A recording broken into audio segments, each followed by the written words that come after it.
अस्सलाम वालेकुम बच्चों, आज हम लोगों ने करना है Kepler's laws of planetary motion भी इनको कहते हैं। ठीक है, बेसिकली 1609 से लेके 1619 तक कैप्लर एक साइंटिस्ट था जिसने ये अपने 3 लॉज पेश किए।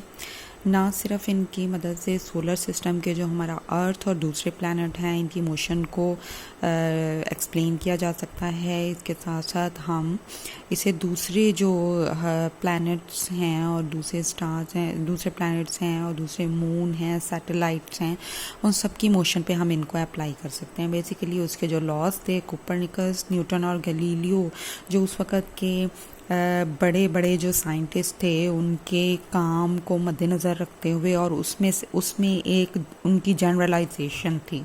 ठीक है, 3 लॉज हैं। सबसे पहला लॉ केपलर का लॉ ऑफ एरियाज कहलाता है। क्या है इसकी statement? A line joining the sun and planet sweeps out equal areas in equal interval of time. अगर हम देखें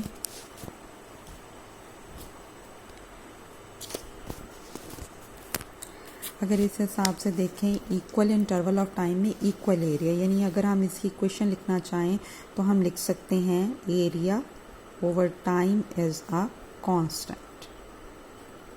ठीक है, और इसी तरह दूसरा जो केपलर का लॉ है वो कहलाता है Kepler's law of period. The square of time period of a planet is directly proportional to the cube of mean distance between sun and planet. यानी टाइम पीरियड कौन सा होगा? टाइम वो होगा जिसमें एक प्लैनेट सन के गिर्द जो है वो अपना जो सर्कुलेशन है वो कंप्लीट कर लेता है, वो टाइम पीरियड कहलाएगा। उसका जो स्क्वायर है वो डायरेक्टली प्रोपोर्शनल है क्यूब ऑफ मीन डिस्टेंस। ए से इसको रिप्रेजेंट किया जा सकता है, आर से भी हम कर सकते हैं, सन एंड प्लैनेट। ठीक है, थर्ड है हमारे पास केपलर्स लॉ ऑफ ऑर्बिट। और क्या है इसकी statement? A planet moves in elliptical orbit having sun at one of its focus. यानी पहले तो ये समझा जाता था ना कि सन के गिर्द जो अर्थ है और दूसरे प्लैनेट्स हैं उनका जो रेडियस है वो सर्कुलर है, सन सेंटर पे है और दूसरे प्लैनेट्स इसके गिर्द जो हैं वो रिवॉल्व करते हैं। लेकिन with the passage of time उसकी जो स्पीड, उसकी वेलोसिटी, जो भी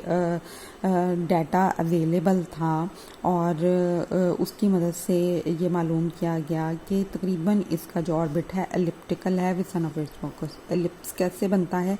जैसे 2 अगर हमारे पास सर्कल्स हैं और वो एक दूसरे को थोड़ा बहुत ओवरलैप कर रहे हैं तो उनके आउटर मोस्ट और जो बाउंड्री है उसको मिलाने से जो एक शेप बनेगी वो हमारे पास इलिप्स कहलाती है। ठीक है, यानी ओवल, अंडे जैसी शेप।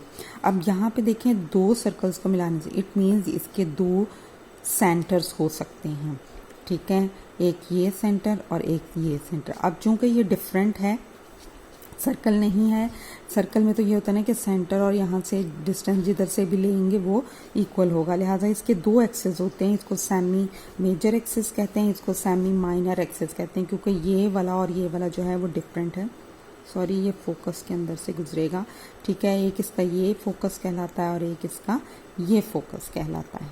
ठीक है।